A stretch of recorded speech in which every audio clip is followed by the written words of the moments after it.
қазақпын, Қазақстанда тұрам. Немен қазақша сөйлеген қалайым, қазір салонға келіп тұрым, қазір немен қай тілде сөйлесетін, бірге бәріміз тексерейік.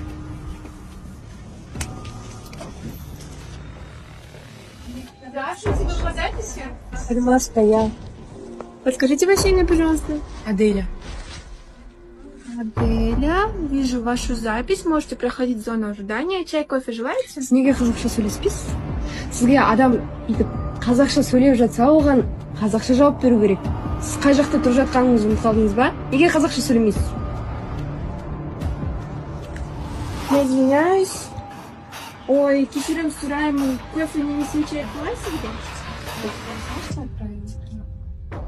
Қандай кофе? Капучино немесе эспрессо с пеной где сексіз? Эспрессо беремін. Жарайды. Көте тұрыңыз.